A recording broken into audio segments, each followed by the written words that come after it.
Good evening and welcome to the continuing Scotty takeover of Wild Ginger Running.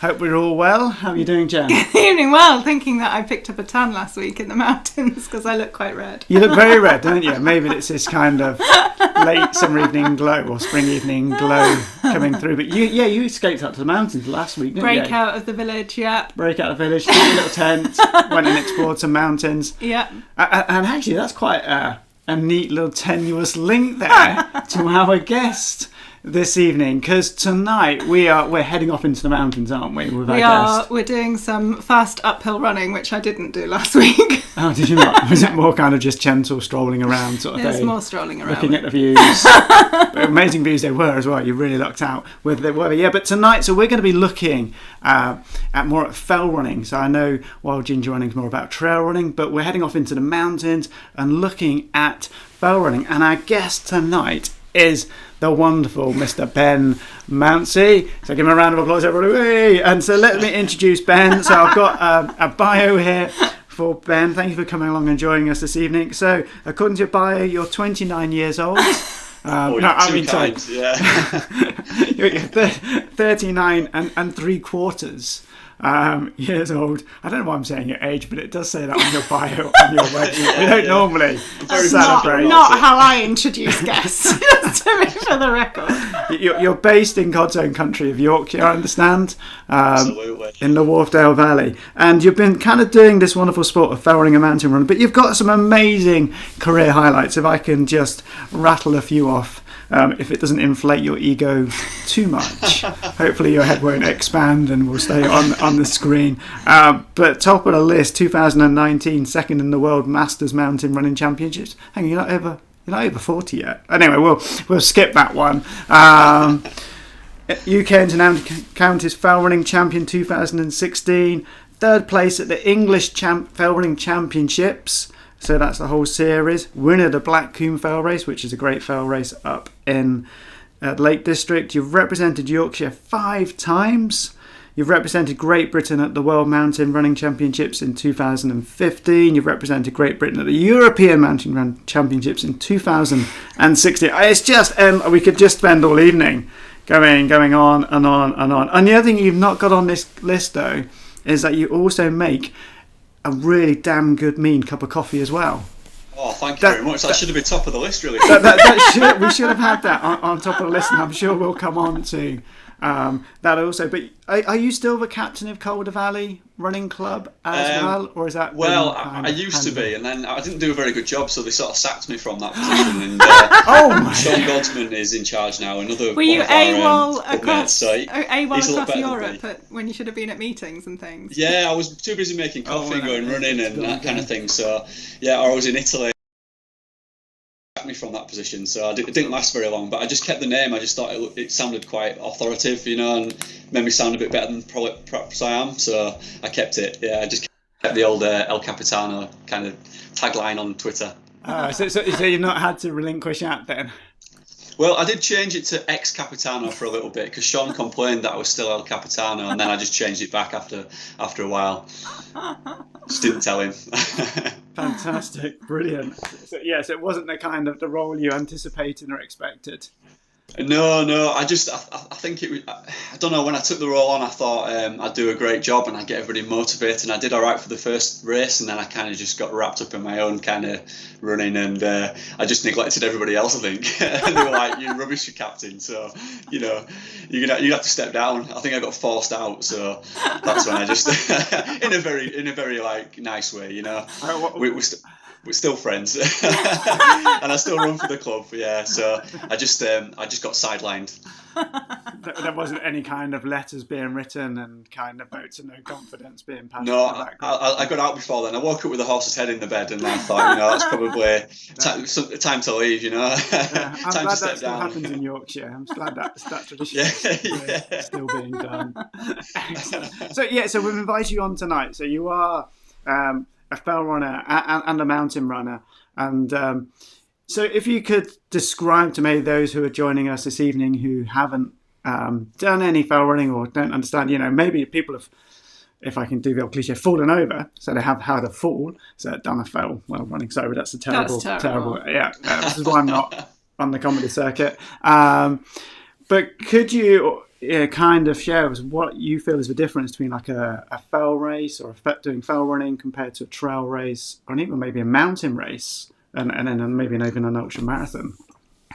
Yeah, so I mean, fell running for me, it's kind of the first thing that I got into really when I became an off-road runner, and that was purely really down to the fact that I'm sort of born and bred in Yorkshire, and it's a real northern sport in that respect, because anybody in the Peak District, the Yorkshire Dales, the Lake District, Scotland, Wales, north of Wales, you're kind of born in and around the mountains and the hills of Britain, and it's very specific to our country, really. When I say our country, I do mean Great Britain by that, because of the terrain, because of the features.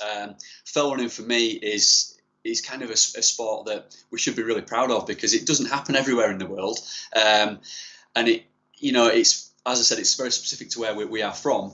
But often you're running over terrain that's really gnarly. Perhaps sometimes it's not pathed or marked, and I kind of like that, because it's not always the best athlete that wins. It's not always the fastest person on the day. You've got to have a little bit of mountain craft about you. You've got to be able to kind of navigate, also, find your way and be good on that kind of terrain. So it's really, for me, the purest form of off-road running, as opposed to kind of trail running, where you are running often on hard-packed trails. Things, races are marked. You mostly know where you're going because there's signposts, or you can always find your way back to safety. There's a bit more risk, I think, involved in fell running, and then mountain running is more of I'd say probably a European and kind of world sport that's recognised, where you will literally run to the top of mountains, again on kind of hard packed tracks, where you're not necessarily going off piste, as it were, like you would be in fell running. So it's really unique, and I think there's a real charm to fell running. It's very basic and raw, which I love, and it's what I've grown up with. So naturally, I just kind of fell into it. Sorry for the fun. Hey, Should we be going drink every time we get? I wrote that one down so I could read it out. Oh, Yeah, perfect! You kind of ripped it already. Fantastic. Been working on my kind of fell running. Well, we've already got some of your fan club, I think, joining us. So Antonio. Both of them have joined, yeah. All my fan club, both people. You've got bigger fan club. She says, "What a fantastic!" Oh, him, Antonio. Antonio says, "What a fantastic fell runner Ben is." Oh, if it's Antonio that does many of the races that I do, he's a great bloke. I love Antonio. Yeah, he's fantastic. He's a real role model for the sport, to be honest. He's everything that I love about fell running. So yeah, big up Antonio. But this is what I do love about kind of fell running, and I want to get into kind of hearing how you got into fell running. But from my experience of having done some fell races, it is such a wonderful, friendly kind of group of people. There's such a real sense of kind of warmth and encouragement, and the atmosphere at races are really friendly. The clubs are really kind of friendly. For some people it might seem a bit of an extreme type of running, because like you're saying, it's kind of pathless and need a bit of navigation, and it can be quite tough. But the people partaking in it are just genuinely really friendly, and there's a real good banter and respect for each other as well, isn't there? From the person at the front right to the back of the race as well.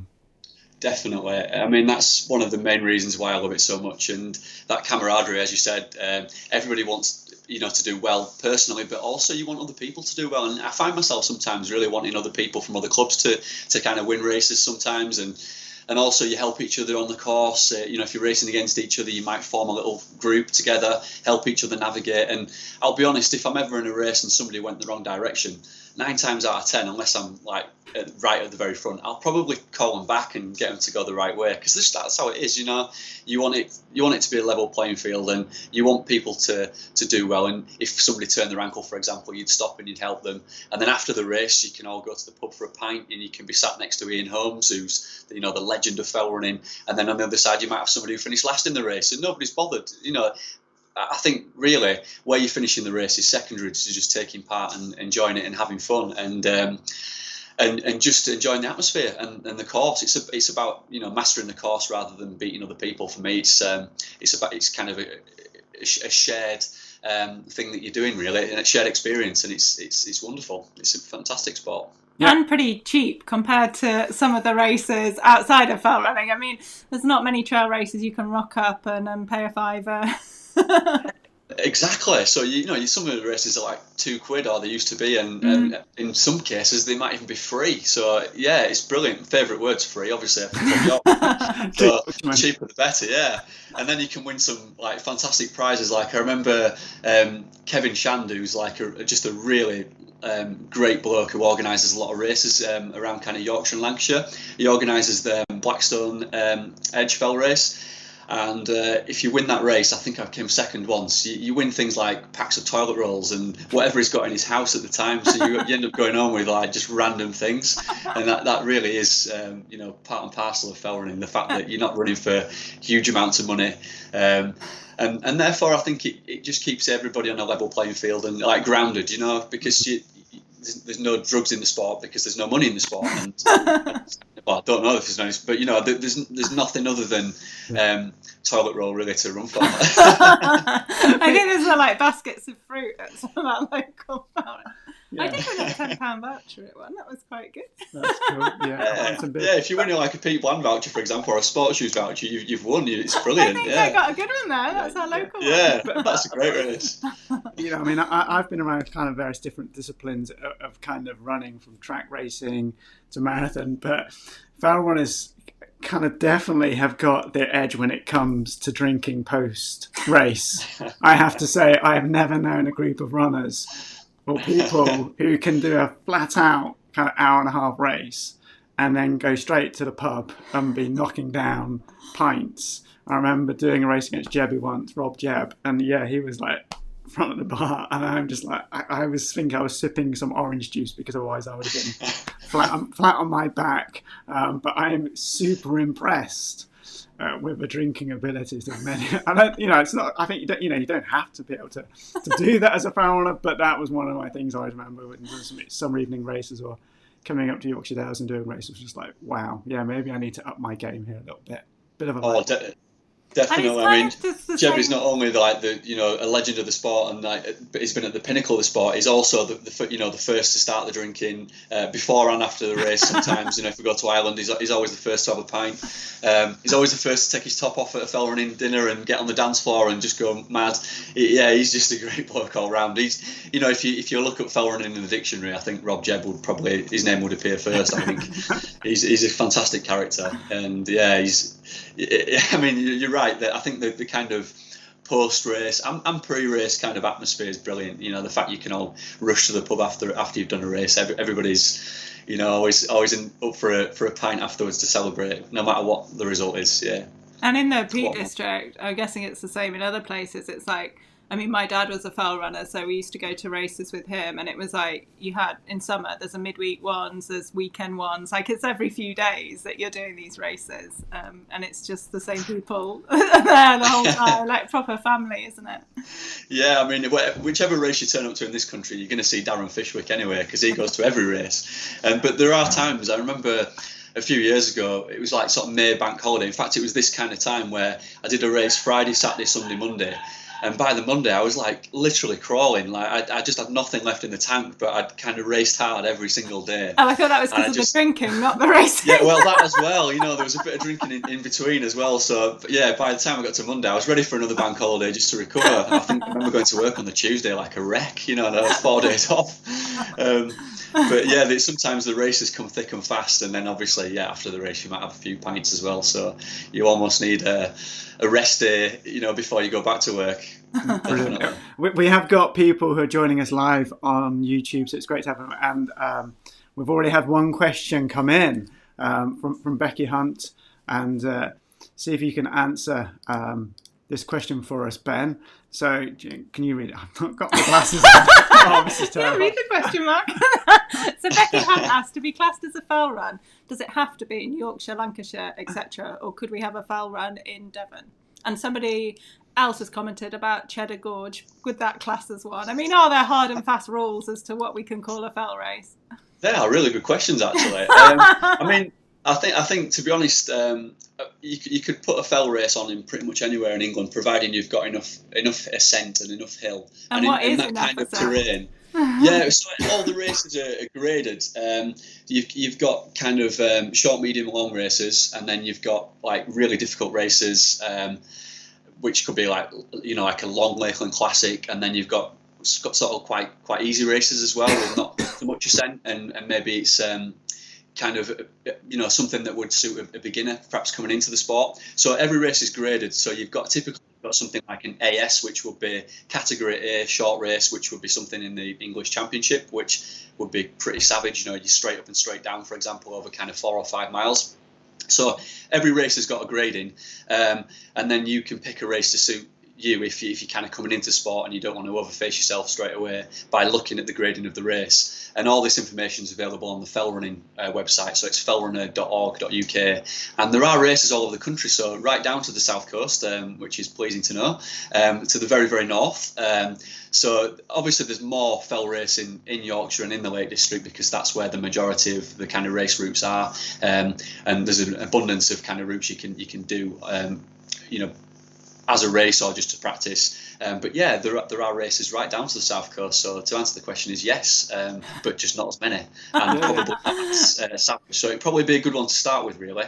And then I think going back to the question about the difference between fell and trail running, you probably find a lot more trail running down south because you're not necessarily going to have that terrain that would, I suppose, be classed as a fell race. So yeah, that's where the trail races would come in. But sometimes you might get a race like in Scotland, for example. I did this trail race in Scotland, which was like a fell race basically. So the boundaries are kind of merge, and there is grey areas sometimes. What somebody might class as a trail race might actually be more like a fell race. So depending on where you are in the country, does depend on the severity of the route, I would say. But yeah, the answer is yes. You can have a race down south, down that way. Yeah. When I was in Bristol Orienteering Club, we used to do a fell race down on the Mendips. I can't remember its name now, but yeah, there are 1 or 2 fell races around on Cheddar Gorge area on the Mendips. But yeah, they're not different. As you say, the course is just very different to what you get in the Lake District or Scotland. So you briefly mentioned there that you earlier on that you started from a young age because it seemed a natural thing being in Yorkshire. So how did you end up kind of falling in love and getting into fell running? Were you running at school? Were you good at PE? Was it something you always enjoyed doing?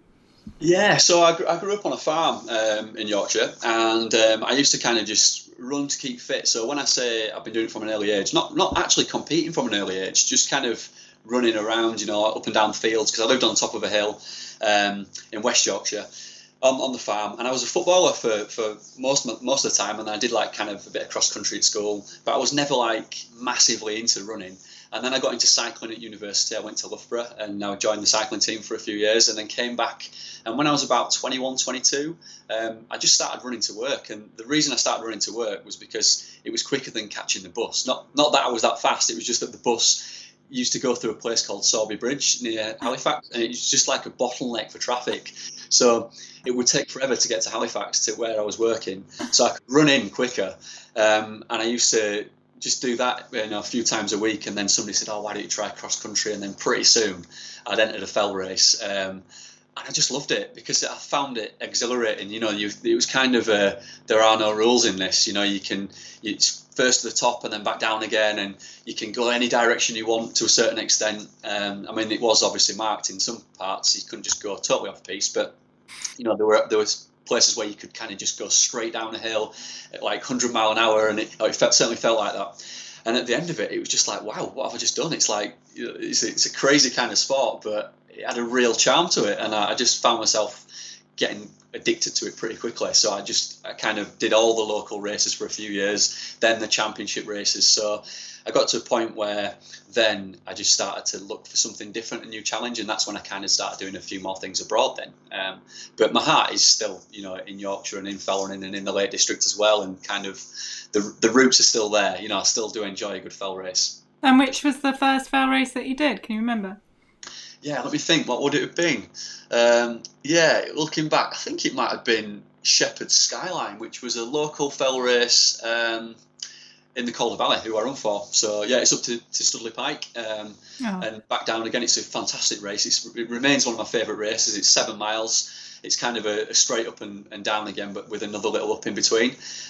So if anybody kind of wants to try a fell race, I would say something like the Shepherd Skyline is a great way to start, because it's not too long. The hills are pretty runnable, the climbs, and it's got a bit of everything. So that would be a perfect start for anybody thinking about getting into the sport. Brilliant, and this ties really quite nicely. So we've had another question. We've got quite a few questions coming. Yeah, along, we're getting which is quite really a lot. So the one from Philip. That one's almost going to Warner Roses. I think we need to kind of let that kind of. That's kind of okay. I mentioned Philip. We're going to the Warner Roses here. Where is best place to fell run?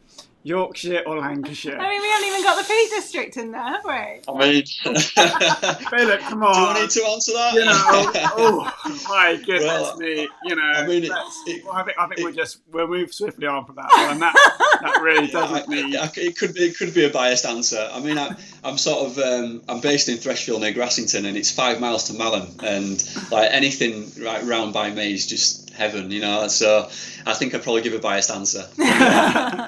I think we know what I'd say. We'll move on to the next question. But it is interesting. I mean, I think probably what Phil was asking is the differences in the terrain. So like Jan was saying, even the Peak District, the fell races are very, very different, aren't they, to where they're being held. So the Lakeland fell races, I remember going to do my first ever Lakeland fell races and almost like being blown away having done fell races in the Peak District before, because the ascent ups and down the Peak District are a lot shorter than like you get in the Peak, in the Lake District. They're far more mountainous, aren't they? So it is interesting how the different fell races feel and what they're like depending on the region they're in as well. Yeah, it is a really good question, to be fair. And I would say that kind of Yorkshire and Lancashire are very similar. I'm not actually that far from the border of Lancashire, to be honest. I don't often cross over. And if I do, I make it quick. But no, jokes aside, like they are very, very similar. And I'd say actually the Peak District is probably quite similar in many respects, because we've got the same kind of hills and the same kind of ascent. So when I come down to the peaks, I feel like I can kind of run down there quite well. Whereas when I go to the Lake District, for example, or North Wales or Scotland, or even Ireland in the more mountains, you're kind of in like bigger kind of stuff. So it is different again. It's a lot rockier in the lakes, for example. The terrain's different. But I do tend to get up there quite a bit because I'm not that far from the lakes either. So I do quite a lot of running in the Lake District, pre-COVID, obviously. But yeah, it's a good question, is that? And I would say if I had to choose somewhere to do a fell race, apart from Yorkshire, it would be the Lake District. I do love the Lake District. But we've also got this series, it is a British series. It's called the Bofra Championship, which is the British Open Fell Running Association. Yeah. But most of the races are in the Yorkshire Dales. I mean, it does extend obviously to the lakes and to Scotland and to all around Britain. But the majority are actually within about a 10-mile radius of where I live. And those kind of races are just straight up and straight down. They are insane. It's like on another level. It's kind of like fell running on acid, if I had to describe it. It's like, I'll give you an example. The Kilnsey Show, which is one of my local fell races, it's about 5 minutes drive down the road from me, and it starts from the show field. The race is about just over a mile, I think it is, in distance. And you come out of the show field on the flat, you're straight up onto the fell, you're jumping over walls, you're scrambling up kind of loose rock to get to kind of the summit. And then you are coming down something called the chimney, which is basically something that you'd probably climb on with a rope, but you just straight down it. There's people, bodies falling everywhere, and you've got to kind of hang onto a fence to get down. And some people wear gloves so they don't rip their hands open. And it is the most gnarliest descent I've probably ever done, apart from going abroad. And then by the time you've finished, you kind of sat on the finish line, just completely out of breath, completely knackered, and you're thinking, what has just happened? It's like 10 minutes of my life where I've just gone all out, and there's no break, there's no kind of easing into it. You're just sprinting from the word go, and that is a real experience. And I love those kind of races, I must admit. And that's all within 1 mile. All within 1 mile. It's got everything. So Kenny Stewart's got the record, I think. And actually, we've got a question from Anne, who says, "Have you ever had a serious fall during a fell race?" Yeah, I fall like all the time, but most of the time, actually, if I fall at pace, like if I'm descending, that's when it usually happens. I do kind of bounce straight back up. I tend to find my worst injuries are when I'm being really tentative. And I remember once I was it was back when I was living in West Yorkshire. And I went on this kind of 10-mile run, and it was really icy. It snowed as well, and I'd gone off onto the open fell and done this like quite gnarly route. Came down, and I slipped as I was coming back home on the pavement, just like outside my house. And I was thinking, how have I managed to do like that route and then just fall here, like outside my pavement on probably the safest part of the route? But I was being really tentative then, and actually, when you're kind of running down at pace. It's in some ways it's a lot safer because it's more natural. You're not fighting the gradient, and as I said, if you fall, you kind of bounce back up again. Not always, but yeah, I've had some pretty bad injuries, and probably the worst injury I've had was descending. And I've done this a couple of times, and I've done this at Snowdon as well. It's kind of when you're descending at pace over a long period of time, and the weather's hot. I've ripped the bottom of my heels like clean off my feet before, and I'm talking like a few centimeters deep, and kind of like, I don't know, about like that much of your heel. So you literally, I know when I've done it as well, it's awful. And that's what I did at UTMB. That's no, what I did. You got a little blister. You did not do that. And it's awful, and you've got to take weeks out, but you've done it because it's probably the most painful thing you'll ever do in terms of your feet, or apart from breaking something. But yeah, UTMB would be a classic example of that, because you're doing some big descents, your feet are hot, and it's all that movement in your feet, and when it goes, it's awful. So if you manage to do that, Marcus, and finish UTMB, no, I didn't manage to fit. I thought I had a stone in my shoe and kept checking, and it was only until I got to past Le Contamine that I had it checked out, and it was a big blister. But anyway, we're not here to talk about my UTMB or to go down Blistergate once again. Talking about the kind of up and down, Nick Charles has asked a great question. I think this is brilliant to kind of getting into. So people are thinking about, I fancy having a go at trail racing, and maybe, like you're saying, going onto the Fell Running website, just type in on Google Fell Running UK, and it'll take you to the website, and there's all the races. And some of the races are starting back, aren't they? There are going to be some of the fell races coming back. Yeah, it's good to see the fell races coming back now, definitely. And I think the fell runner is probably the go-to point. I mean, if you join the FRA, you get the handbook at the start of the year, which gives you all the races. I mean, this year it was basically just like a sheet of A4. It was just like that folded, and you open it up, and there were no races in there advertised. So this year is a bit of an odd one, really. But usually you would get a booklet, and it would give you the full handbook of the races and all the information about the profile of the race. The distance, the length, and that's the key thing to look at. As I mentioned before, each race is rated. So if you're just coming into fell running for the first time, try and avoid the category A races, or maybe start on something short, for example, and build your way in. Maybe start with something fairly local and low key, or maybe even start with the trail race, actually, if you've never done off-road before, and then just kind of ease your way in, and ask for advice as well, because there's the fell running forum, where people are quite open and happy to discuss any questions that people have got and answer questions that people have got and give recommendations. So the community of fell running is fantastic. It's really supportive, dead encouraging, and really helpful. If you need to know something about where to go, what to do, how to get into fell running, ask the right questions, and people will always give you an answer. They're a dead friendly bunch. But yeah, that's the best place to go. The website, join the FRA. It's not much, actually, for a yearly membership, and you'll have all the information you need.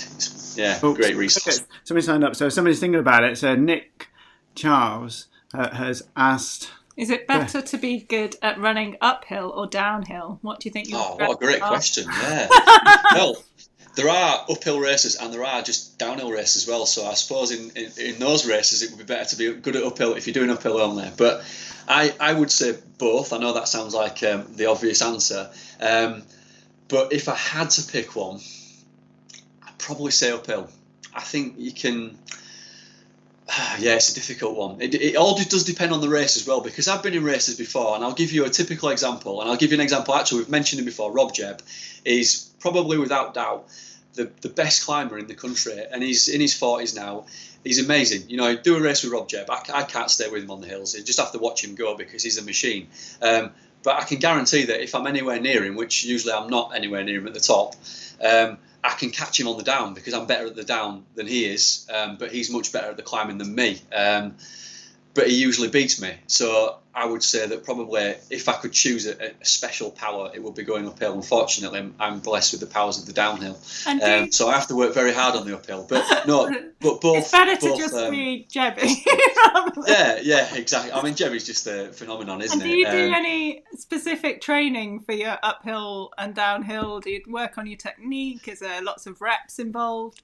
Yes. So, I mean, prior to this year, I just kind of made it up, if I'm completely honest. And what I used to do is I'd think about the race that was important to me. So, for example, let's pick Shepherd Skyline because I've already mentioned it, and I'd think about the profile for that race. And the first thing I'd do is I'd practice that course, and then I'd if it was accessible, if it's a race you're going to do that's quite far away, obviously you can't do that, but you can look at the profile and think about the severity of the climbs, the length of the climbs, and also the descents, and you can kind of break it into sections and train for those like sections as well. So if it's got really steep climbing, you should rep steep. That was my chain of thought for all this. I'd also do just loads of reps, and I got quite obsessive with the hill reps, so I came up with this really I suppose it's a famous session in West Yorkshire called Trooper Lane, and I did the Bend 10. So it was basically 3 miles to the bottom of Trooper Lane, which is the longest hill in Halifax, and then I'd rep it 10 times, and it's half a mile up and half a mile down.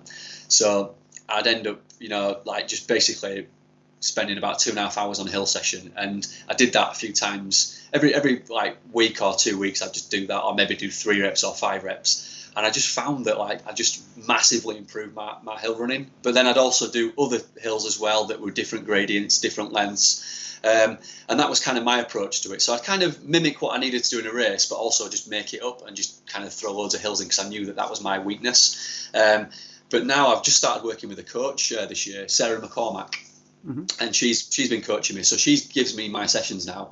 And it's been really interesting to kind of see what I was doing wrong before. And I was probably overtraining more often than not, but also some weeks undertraining. So I've kind of got that balance now, and the hill sessions have been really interesting because I'm doing lots of different stuff. Like tonight, for example, I was doing really short bursts of speed up hills. So I was doing 10-second and 20-second reps with a 2-minute recovery, which doesn't actually seem that hard, and I can't quite like doing those reps because they're over pretty quickly. But you go in full throttle for that kind of time, and then I'll do some reps where I might do a 3-minute on and a 2-minute off, or I might do a 10-minute on different types of hills. So she's got me doing a massive variety of stuff, and it's quite nice that she does that thinking for me, and it's kind of taken that thinking away from. I don't have to consider what I'm doing week in, week out, because she knows my long-term goals and she can plan it for me, so it's really good. But yeah, I would say if anybody is thinking about training for something in particular, probably the advice I've just given you, think about what it is you're training for, look at the hills that you're trying to cover, look at the terrain, the distance overall, and train specifically for that. But hills are all good, vary it up, mix it up.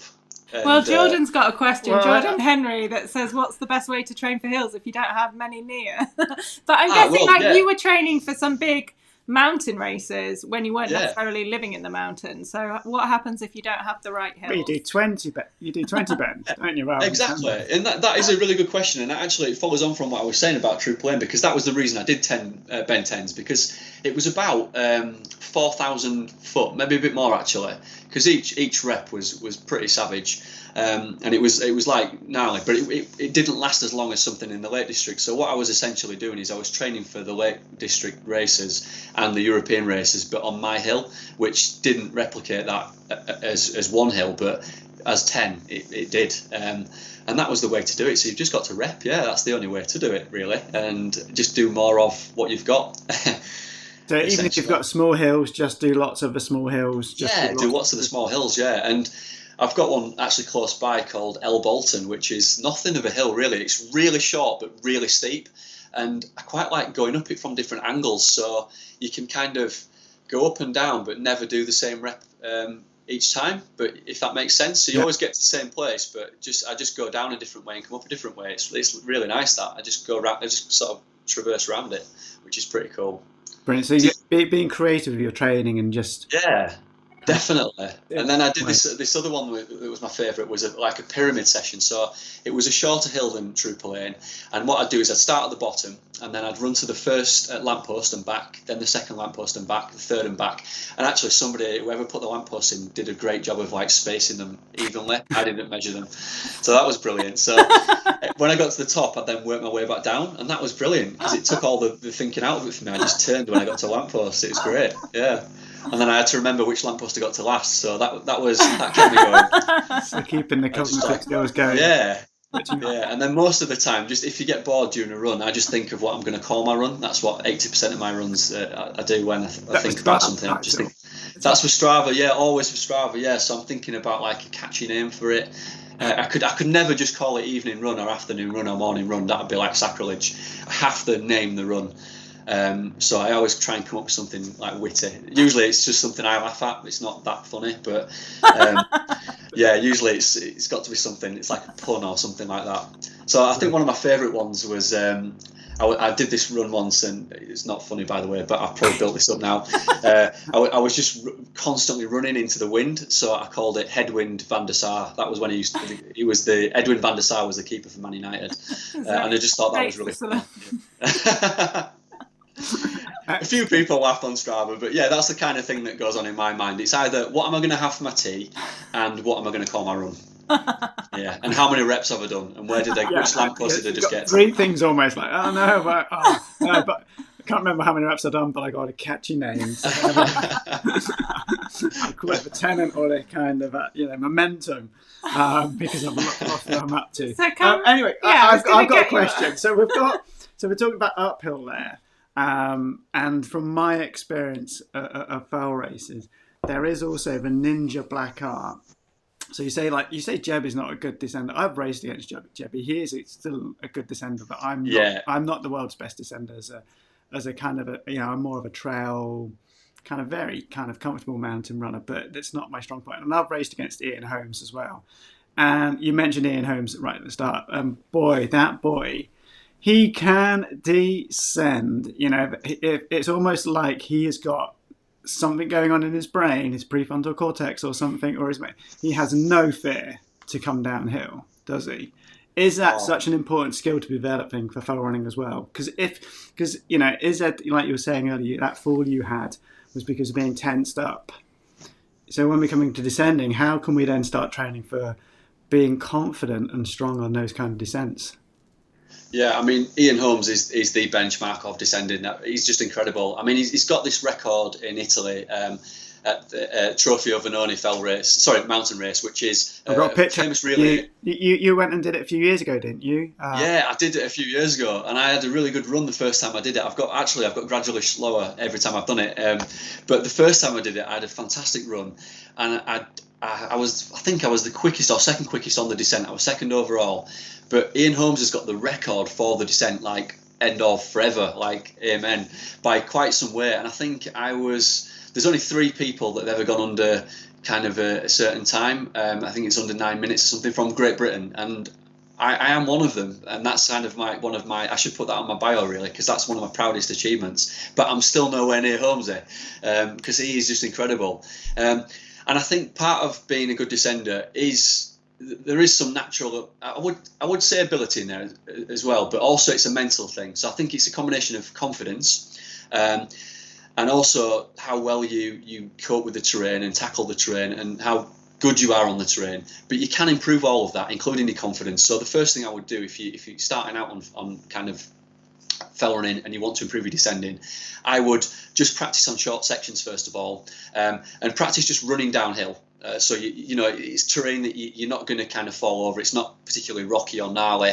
You're just kind of getting used to running at pace. I try that first of all, and then I try and concentrate on footwork. So fast feet, and also what you need to think about is when you're coming down on a hill, if it's kind of runnable, and when I say runnable, maybe it's kind of, I'm going to do that with my hand, if it's kind of that steep as opposed to that steep, you can kind of lean forward a little bit and let the momentum take you, and don't break, and kind of go with the flow, almost let gravity take you down. Whereas When it starts to get further up and steeper, you might change your body position slightly. So I tend to lean back a little bit more if it's steeper. And if it's steeper, it generally tends to be a lot more gnarly underfoot. And the terrain then changes quite quickly. So you might be running on scree or over rocks, that kind of thing. And that's the thing that really takes the time out of people. And that takes practice in itself as well. So once you've started on the easy kind of stuff, move up to increasing that distance. So go down bigger hills. And try and go down different types of terrain. And what you'll also do is you'll learn how to step on the terrain and what kind of grip it's going to give you. So if you're running on grass and it's been raining, you'll know which bits to go on, and you might try and avoid certain sections because you'll know that there's a little bit of give in the ground. So it's all about experience and it's all about practice. And when I'm looking at a downhill route and I'm in a race, I already know where I'm going to put my feet because I know what grip I'm going to get from different parts of the terrain and by the conditions and kind of running over that sort of thing before. I'll know where I'm going to place my feet because I'm looking not at my feet, I'm looking to sort of maybe like a snooker player, like who's 6 shots in front of the shot is on. I'm looking 6 steps in front of where I'm going to be. So I'm not looking down, I'm looking kind of in front of me, and I know where I'm going to place my feet. But all that kind of comes from confidence and experience, and that's ultimately what I'm trying to say. You've got to just practice and start slowly, build up different terrains, different distances, different types of gradients, and eventually you'll become a better runner. But you do need to practice the descents. You know, if it's something you're not good at, like I'm not good at climbing, I have to practice the uphill. You've got to practice the down as well, and it's good to get your legs used to running at that kind of pace as well over that terrain. And also, like we were saying before, if you go into the Lake District where you've got long descents and don't necessarily have long descents at home, you might need to rep them. You know, if you're training for a particular race, like I'm training for Ennerdale, and there's some savage descents, I'm going to have to really get my legs into shape, ready for those descents, because that's what takes all the energy out of your legs as much as the climbing. As you know, Marcus and Jen, you know, when you're coming downhill at pace, it really hammers your legs. Yeah. And over a period of time, it saps that energy. But as you say, it's that specificity, isn't it? And knowing what your strengths and weaknesses are. And so, you know, if you know descending is your weakness, but you're very good at running uphill, then yeah, take some time out and do some downhill sessions. You know, practice it rather than always being like, oh, I'm no good at descending. Same in even in the ultra running community when we're working with athletes training for things like UTMB and even the Dragon's Back. You know, athletes saying, oh, I'm rubbish at descending. It's like, right, well, we're going to do a downhill session rather than doing an uphill session. Let's flip the session around and actually focus on working on that descending. And yeah, it's also developing that confidence, that mindset, isn't it? It's such an important thing. Interesting, you touched there on about trusting the shoe, so kind of a grippiness. So if we were kind of going to go into the fell running and we've been maybe doing our local park run, do I need some special kit? Do I need to go to my local running shop? Do I need to go to Pete Plans and go, I'm going to do a fell race? Or can I just kind of rock up in my kind of Nike 4%ers? Is that going to be fine? I'd probably leave the Nike Next Percent at home, definitely. But I think if you are sort of coming into sport, and I appreciate now that, because I've worked for sports shoes for a number of years, and within, you know, my work with Innovate as well as an ambassador for them, shoes are expensive and kit is expensive and it's getting more expensive. So you can't just go out and buy, you know, not everybody can go out and buy the latest shoe or a shoe for everything. I think if you're just getting into sport, you need a shoe that's going to kind of tackle and cope with a range of things. So I would get like a good grippy trail shoe initially that's going to let you kind of run on the softer trails and perhaps the easier kind of terrain, and then maybe venture into the fell running. And then if you get into it more seriously, you can buy a more specific shoe, because fell running, if you are taking it seriously and you want to do well, you do need a specific shoe, and you need something that's good on the soft ground ultimately, because that's a lot of what you're going to be going over, but also something that's going to be good on the rocky stuff as well. So if you go into the Lake District, you're going to get that real mix of terrain, same in the peaks, same in the Dales. So you're going to be going over kind of boggy ground, you know, grass, mud, then there's going to be rocks, and then sometimes it's going to be slippy, especially if it's going to be wet. So the thing I would look for in a fell shoe, most of all for me, the most important thing is grip. And also the fit is important for me as well, and the weight. So I tend to race in like a lightweight shoe, because obviously I'm not carrying as much weight. Something that drains pretty well, something that's got enough protection that's going to get me through a race, but ultimately that grip that's going to grip to everything, like an Innovate Cross Talon, for example, 210. That would be my go-to race shoe for a short distance race. And then if it's something longer, I might get something with a bit more protection and a bit more support for those distances. But I'm in a very fortunate position to own quite a lot of shoes. So I would pick a shoe for a very particular specific race. And I look at what the weather's doing. I look at what the terrain's going to be like. I sometimes take like 3 or 4 pairs of shoes with me to a race, because it can change quite often, as you know, conditions in this country.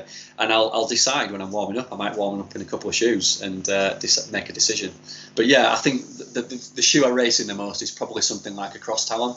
But then I would only race in that shoe. I don't use it for training because it's something that I would probably wear down a lot quicker than other shoes, because it's a minimalistic shoe built for racing. And also another thing to consider is that the amount of kind of cushioning and support in a fell shoe is very minimal, because I like to feel the ground. But with that, you have to sacrifice a lot of the cushioning and kind of protection underfoot. So there's that to consider as well. And that's something that needs practice as well. You can't just go straight into wearing a fell shoe. I think I would recommend easing your way in, a bit like kind of barefoot running, a few years ago became a massive thing. Like, you can't just go straight into barefoot running. You've just got to ease your way in. And that's the best thing to do. Practice like you would practice hills and downhill. And so, I mean, in ultra running, we specialise in, we sometimes say you want like half a size bigger to let your feet expand. So with a fell running shoe, do you want it a bit snugger fit so you're not getting that movement? Because if you're going downhill, you won't want your toes moving about a lot, would you? Yeah, that is a brilliant point, actually, Marcus, because I would also go half size up for ultra running. Not that I do a lot of ultra running. My ultra running experience I could put on a postage stamp, I think. But yeah, I know your feet swell over time, don't they? Especially when you kind of running for that distance and that amount of time.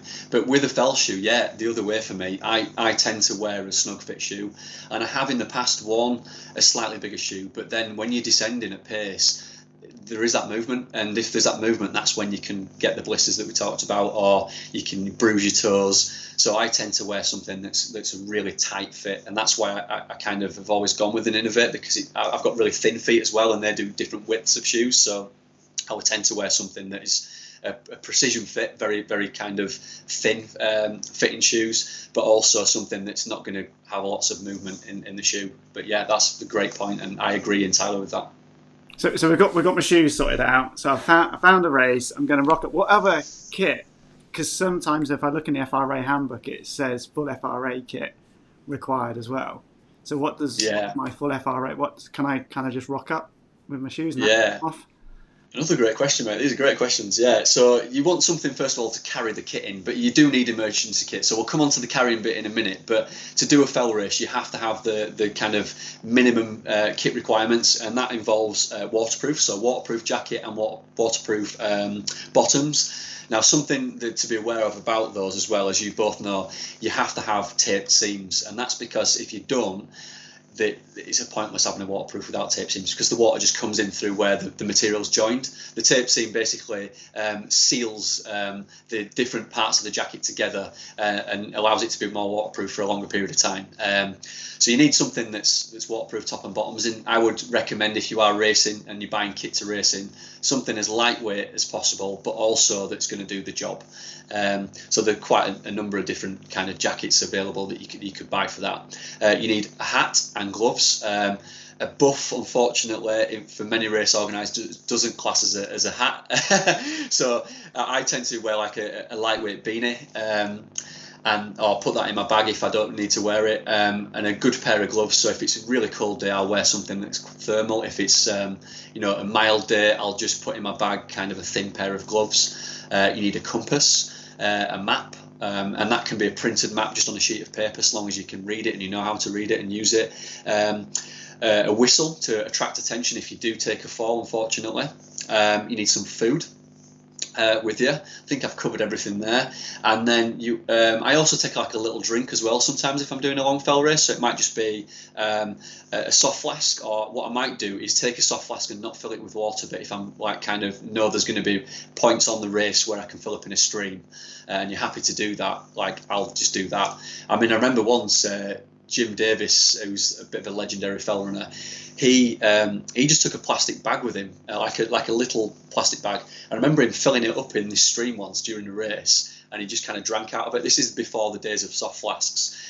And at one point, he was carrying this like plastic bag around with him like this, and somebody got a picture of him and photoshopped a goldfish in the bag.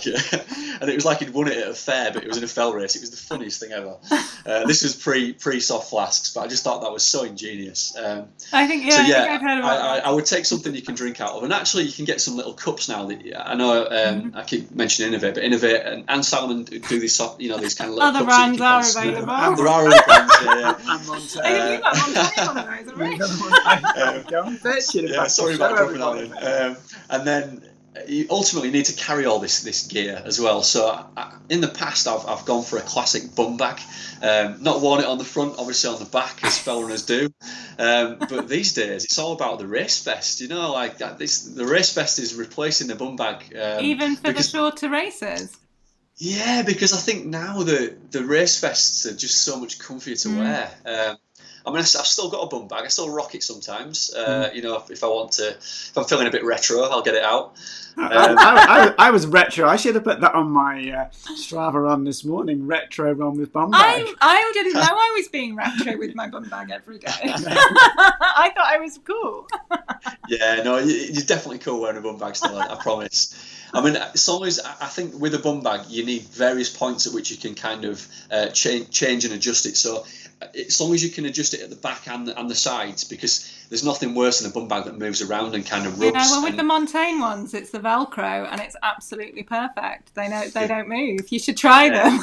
Well, actually, I have been trying some Montaigne packs, and I've been trying the Gecko V5, which is fantastic. But my favourite is the Ultra V, which is like it's a proper vest. So rather than it kind of coming on like this, it sits like a bib, and that's a really good race vest actually. Are you going to wear that with a t-shirt underneath or vest underneath, or just go with just that? Yeah, that's a good question. I think it depends on how hot it is, and it depends how many people are watching. If there's cameramen on or camerawomen en route, whether or not I'll bring it to the gym. Yeah, I mean there is the option just to wear it as a vest. Yeah, I don't think I've got quite the body to pull it off, unfortunately. I'd like to think I had, but it's all in the head. We've already been talking about all this mindset stuff, so yeah, exactly. Have that positive mindset about it. So it's almost very similar, Kit, to what you need for a lot of ultra marathons and some trail races. We'll kind of say mandatory kit. It's very similar, isn't it? So if you've already got some of that maybe kit for doing some kind of trail or ultra marathons, then you've got that kit to take along into trail running as well, then, haven't you? Yeah, and it'll, like you say, it'll do for everything. And I think as well, sometimes now with the ultra running especially, you need to carry a lot of food, don't you? So you need a bigger pack perhaps for that. And there are packs where you can kind of add and take away sections. Again, not apologies for keeping mentioning of it. It's the one I've been using. It's a 2-in-1 one, so you can add bits on and take it off, which is great. But there are other packs available that do let you to store food in your packs. What I do like about the Montaigne one is that you can put food down the front as well. It's got like loads of pockets at the front, which is good. Yeah, and that's the thing. I know my experience of ultra running is very minimal, and you guys obviously can advise on this, but one thing I found when I did the Dales Way last way as a whole, and it's the first real experience I'd done running over kind of like 40 miles, was that I needed to eat often, and actually having that food accessible, having it on the front of my pack was really important. So that's something to consider. I think there's more to consider doing an ultra race and using a pack than there is doing a short race and wearing a pack, because for me, if I do a short race, my kit goes in the back and it's more just for carrying it for emergencies, and I might not necessarily get it out, and I probably won't get much out of my pack. Whereas if I'm ultra running, which isn't very often, but I want to get stuff out and things need to be accessible, so I need to consider where I'm going to put things as well. So it's good to practice with that, isn't it? I mean, that's a question for you, isn't it? Definitely, yeah. And talking about kind of food and hydration, so thinking about some of the fell races, so if I fancy doing a bit of a longer one, so we talked about Ennerdale earlier. it is, when I do my ultra marathon, I often get checkpoints kind of every kind of 10k or 10 miles or so on. Is it will I get lots of checkpoints on something like Ennerdale? Where do I get my water and where do I get my food from? Yeah, good question. I mean, when you're doing a race like Ennerdale, usually you're going to pass a stream at some point, and I would look on the map if I'm honest beforehand and have a look at various points where I could kind of fill up my bottle, for example, or I might have somebody en route with a bottle to give me. But generally, I will always have something to drink with me, even if it's just for an emergency, even if I don't drink it, just in case a stream's dried up or there's not somebody on the route. But when you visit these checkpoints, it's not like a checkpoint like the London Marathon, for example, where you've got, drinks and food and things you can take on board. Usually it's just somebody taking your number, or you're dipping into a checkpoint to say that you've been there. So it's not like the aid stations. The only time you get an aid station is on a race where it specifies that you're going to have provisions on there, food and drink. I know some ultra races do have those checkpoints, don't they, where you can kind of stock up on food and eat sandwiches. That's the best bit, isn't it? That's why they cost 20 times more. Exactly. I think I'd get banned from them. I think that's why I've not done them, because I eat so much. I'd probably eat more than the entry fee. They'd have to ban me or charge me more money. You paid your money. Yeah, true. Yeah, I would definitely make sure I got enough food as well. I think if it got to the last checkpoint and I didn't feel like I'd eaten enough, I'd just fill all my pockets. That's why you need the race vest rather than. But that's why you also need Jim's plastic bag. Exactly. That's why you need Jim's plastic bag. Yes, exactly. So Fill up with sandwiches. Right, get rid of the water and the goldfish. Get the food in. We're not even on to talking about the international mountain running. I wanted the stories about you sneaking out of schools to get to planes. It's a good story. Have we got time just to do the sneaking out of school story? Because I'm not a teacher anymore. Tell us about your international. Well, I'll tell you about because I'm not. I was a teacher for 15 years, and it was good and bad, because I got the holidays in which I could go and race and kind of train, but then there were times when I had races and I needed to teach, or I couldn't get away quite as easily. So basically, what started happening towards the end of my career, and I didn't get sacked for this, by the way, but now I can tell this story now. I have left teaching. But it got to a point where I was going away most weekends in kind of the summer months, and I was finishing work on a Friday. I was jumping on a plane to, say, Italy, for example, and I was flying back either Sunday night or Monday morning and going straight into work. And I was doing a race, obviously, when I was over there. But then there were occasions when I'd have to fly out at, let's say, tea time to get on the flight to then get there ready for the race on the Saturday morning. And I'd have to be very creative with how I kind of made it to the airport. And there were times when I might have a lesson, like fifth period, for example, which meant if I taught that lesson, I would miss my flight. So quite often, and I can say this now because I can't get sacked anymore, I'd get somebody to cover my lesson, like a friend of mine, another teacher, not just a random off the street, like another teacher. And I'd plan, obviously, School of Rock. But I'd sort of do it unofficially, and then I'd leave school a little bit earlier than I probably should have done. Now, the problem was, towards the back end of my career, the security around the school just kept improving and improving. You couldn't just walk into a school, so therefore you had to kind of go through reception to leave, which meant you had to sign out. But then I found this kind of weak point of the security system where I could break out of the school, and I'd climb over the gate. And it's quite steep, and then I'd jump over, and I'd throw my bag over first, and then I'd park further up the road, and then I'd just basically sneak out of school. So the hardest bit of getting to Italy on a Friday was actually breaking out of school. So one time, and this is a true story, I'd throw my bag over, I jumped over the fence, but I'd got part of my back of my pants stuck on the fence. You know where you put your belt through? And I was literally hanging in midair on this fence. And I was in front of a few classrooms, and I couldn't get off the fence. And bearing in mind, I'd kind of left school illegally. I wasn't supposed to be out of the building, so I had to basically rip my pants to get off the fence. get to the car, hope that nobody'd see me, hope I wasn't on security cameras. There were like kids just like watching this like unfold like outside this. Imagine this fifth period like doing science, and you're looking out the classroom window and you're seeing like Mr. Mounsey just dangling off the fence by his pants, and then he rips his pants to get free of the the fence itself. And then I'd quickly get to my car, hope nobody had seen me, just like do like 90 mile an hour to get to the airport, jump on a flight, and make it by about 10 minutes sometimes. I'd be running through security with like my pants like ripped. Absolute nightmare, yeah. And then there was another time, and this isn't kind of related to the same pants story, but once I forgot. I used to do a running club in the morning, and I forgot to take my school clothes with me. I just had my running kit, so I had to teach in my running kit all day because I had no other clothes with me. But I'd ripped my shorts in the morning on the run, like in the worst possible place. I think you can imagine where I'd ripped my shorts. So I had nothing. I didn't really know what to do. I had to basically sit down in my seat and teach from the front, because if I stood up, I'd get arrested or sacked. And then when I went for my dinner, I had to get my jacket that I was wearing and like tie it around my waist so it was covering everything. Again, another true story. So I didn't get sacked for that because I managed to kind of cover it. What the hell did you do to get sacked for then? Well, I left of my own accord in the end. I left and changed careers. Yeah. So yeah, just to clarify, I didn't get sacked from teaching. I just left because I felt like it was the right time to go. What were you teaching? Art and design, graphic design, ICT. Yeah. So a range of subjects. Yeah, a range of subjects. How did you get on in the race in Italy after? Well, there were a few actually. I mean, that particular one I did really well because I used to like going out to the Amalfi Coast. That was my favourite place. So that one time where I ripped the pants and I just made the flight. I mean, I had to get on the plane for 5 o'clock, so it was a pretty quick turnaround. I had to get to Leeds Bradford like pretty quick, but then I was flying out to Germany to get a connected flight to where did we go, to Rome.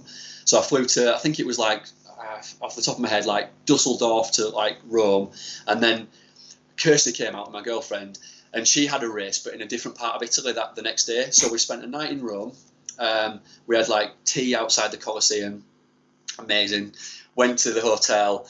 In the morning, she got up. Sorry, the race was on the Sunday. So in the morning on the Saturday, she got a hire car and she drove to somewhere near Lake Como and did a race. And I got the train from Rome to Naples. I got my mate, who was Italian, to pick me up on his scooter and take me up to a place called Ravello in Amalfi.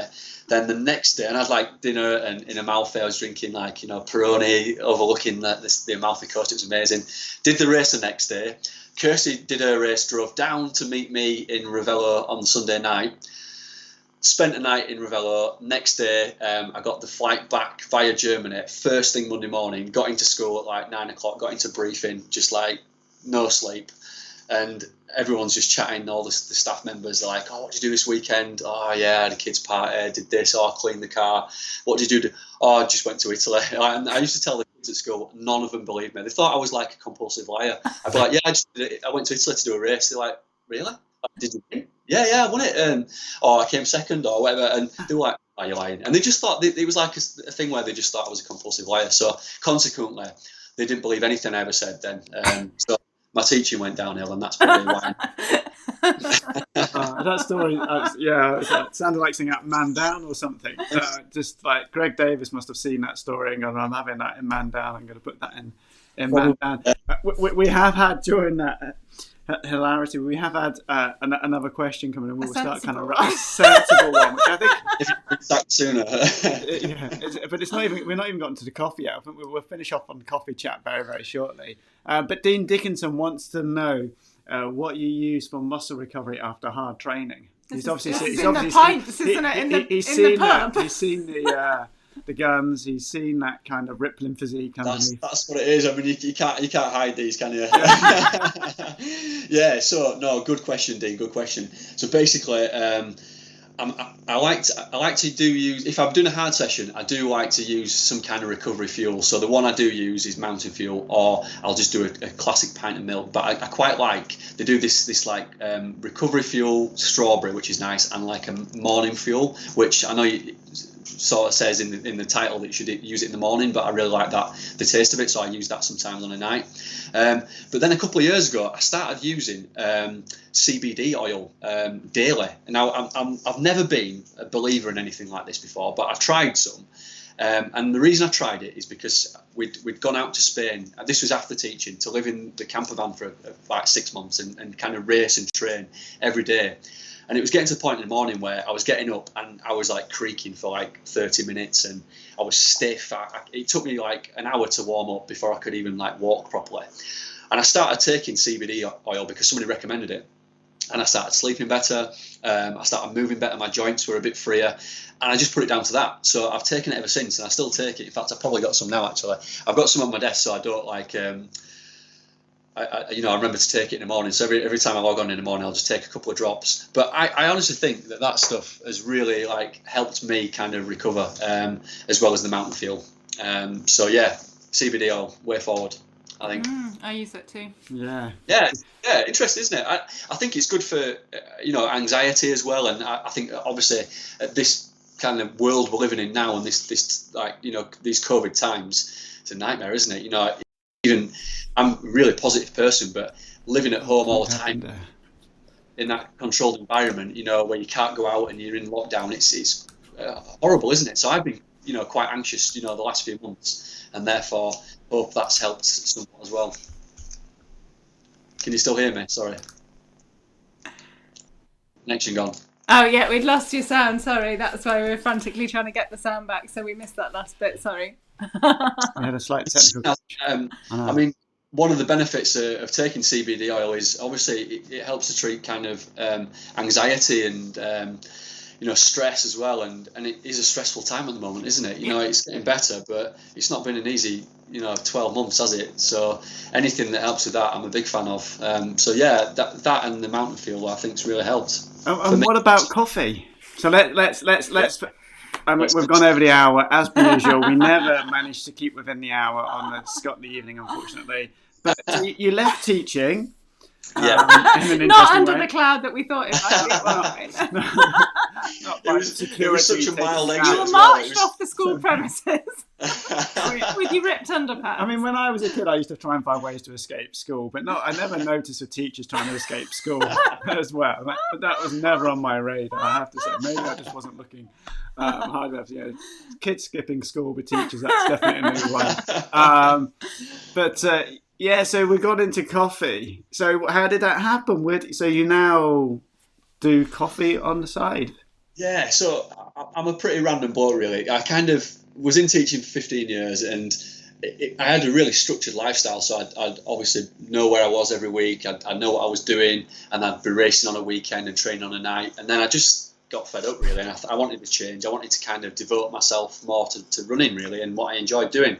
So on one of these trips on a weekend, we were flying to Gran Canaria, and I just decided with Kirsty that we were going to quit our jobs and start something else. Now, ironically, the flights to Gran Canaria cost £5 each, and when we got on the plane, I thought it was like a 2-hour flight, but it ended up being 4 hours. So I didn't really know what to do for 4 hours, so we started drinking a few gin and tonics, and after 3 gin and tonics, we'd spent like 60 quid on gin and tonic, and the flight was £5, and we decided in that moment of kind of gin and tonic madness that we were going to quit our jobs and just do something different. So I had no plan at all, just going to quit the job and find something, and I was going to hope something turned up. And during that time of like quitting teaching, somebody in the village of Grassington was selling like an old horse trailer, so I just phoned this guy up and ended up buying it, and then we turned it into a coffee van. I'd never made a coffee before in my life, apart from like just one that you'd fill a kettle up with, just Nescafe. So subsequently trained as a barista, so did Kirsty, and then did the van up, and then just randomly opened up Cafe Robso. So we've got like the horse trailer, the horse box that would have gone to events and weddings and races and things like that, pre-COVID, but then post-COVID is sat at the end of our road, as you've been last. We came a few days ago. Yeah. And it goes up to the local campsite as well. But during that time as well, I didn't kind of have that level of security with the job, so I was already working part-time for Sport Shoes, doing like writing, because I'm a content writer for them. And then I went full time. So I work full time in midweek for Sports Shoes on the marketing department, and I'm the content writer for the website. So I do all the articles for the hubs and look after the athletes and that kind of thing. So I'm massively involved in running midweek, and then in my spare time, that's where the kit testing comes in, and getting to try all different bits of kit out. And then on a weekend, I'm a barista. Yeah. So I'm a busy guy, but like really random, and I like coffee. So I do like drinking coffee, and the bonus now is that I can just drink as much coffee as I want when I want. So it's great. And working from home most of the time, I'm constantly on the coffee. It's great. And I know you're a fan because you're my massive best fan. customer. I feel like you spend all your runs thinking of stupid titles to put on our coffee deliveries. Yeah, I spend a lot of my runs just thinking about stupid things, full stop. I think, yeah, definitely. But yeah, I do, because every time I post you some coffee out, I always think, what can I put next? I'm running out of ideas. So yeah, keeps our postman very interesting. So which is your favourite type? Let's kind of end on some coffee chat. I know we've been talking a lot about fell running, but what's your favourite kind of coffee bean then? Do you have a preferred coffee bean? Yeah, well, prior to kind of opening the cafe, we went round and tried like loads of different suppliers and tried loads of different coffees until eventually we found one that we really, really liked, and that is the one that we sell on the van, and the one that we sell most of all. It's called the Lowther Blend, which is what we've kind of put together. That it is a blend, but for me, it's just got a bit of everything. It's full-bodied, and it's really tasty, and I drink flat white or espresso, so it's just it's nice with and without milk, and for me that just kind of ticks all the boxes. So that's my favourite coffee, but then I'm open to trying different ones as well, so that's why I've just started kind of bringing out a few different new blends. And we haven't got to try anyway. this, have we yet? No, we're not. No, we like those. I'm going to send you guys some Bielsa blend and some. I came up with another one called Klopp Coffee, because I got a lot of pressure after the Bielsa blend from Liverpool fans and other fans as well, but mainly Liverpool fans, to like do a Klopp Coffee. So I've just unleashed that today. Don't think it'll sell that well. one in this house. No, I'm not drinking it either. No, so I think it'll be flop coffee, that one. I'm going to stick to the Bielsa blend and the Lowther blend until Christmas, and then it's disappeared a bit. In fact, that might, instead of the little notes, I might name a coffee after you two. Actually, that could be the next one. So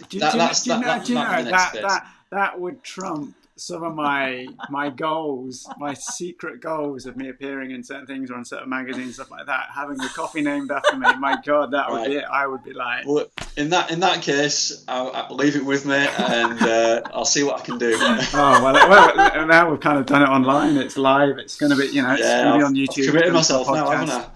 Yeah, excellent. And I guess I need to stay with the coffee now. I can't really go back into teaching now after this interview, so I'm going to have to stick with the kind of career in the coffee. So I might as well keep developing the blends. And that's Cafe Robso, if they want to find you on social media and take that coffee. Yeah, or if anyone's up in the Yorkshire Dales near Grassington, Thrushfield, pop in for a coffee on a weekend. Yeah, or you can get in touch on Cafe Robso. And then hopefully we'll see you at fell races when they start to come back. Is that the plan with the... Definitely, yeah. So I've entered Ennerdale. That's the next one. I'm kind of doing that as a bit of training for the MCC, which is the baby race of the UTMB. I know you two won't get out of bed for less than 50 miles. It's lost on you, the MCC, but yeah, for me that's a long one. So I'm training for that. It'll be good practice, and then also for the World Masters uphill. Now you mentioned before about doing a Masters before I was 40. Oh, yeah. I'm a European master. You only need to be 35. I know. I do know that. I was just being a bit. Yeah. I didn't agree with the masters in Europe. I don't agree with that. I think 40 is definitely where it should start. So that's where it's at, isn't it? Some of us have been there for a few years now, and right, you're a real master. It's fine. Yeah. You are a real master. Yeah, edging ever closer to 50. Me and Jebby are the same age, so there. No way. Yeah, you're an inspiration, both of you. Seriously. For the younger generation. Anyway, listen. I saw him on Saturday, and he was flying down Grassington High Street, and I was like, my God, he's run from Buckden, and he doesn't look like he's broken sweat. So I was very impressed. You were going a fair pace. I was trying to dodge all the kind of tourists and not doing too much of a all creatures great and small kind of stuff. Yeah. Not really looking out for Sam West and some of the other actors. You look good, mate. You were just a blur. You came past the car. I was like, wow, he's going fast. So don't forget, I'll be helping you on your. If you want to do any running up this way again, and you've got anything in mind, let me know, and I'll definitely help you out. Fantastic. Yeah, likewise, if you're ever down in the peaks, give us a shout. Well, Ben, it's been an absolute pleasure having you on this evening, and Peter Savage has said it's been a great interview.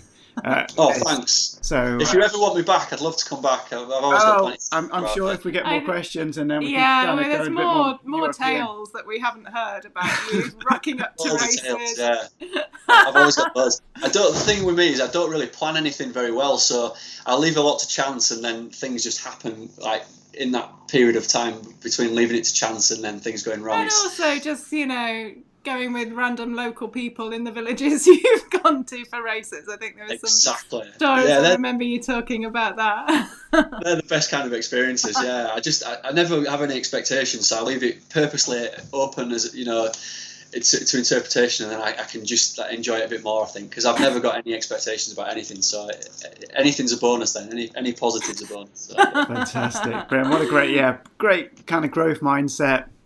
Very positive of it all. Well, thank you so much, Ben. Thank you for joining us. Guys. If you do have any questions, you've been watching this on YouTube, put them down in the comments down below, and we'll try and answer them and get Ben to answer them. But thank you so much for joining us, Ben. Good evening. That's Stay brilliant. safe.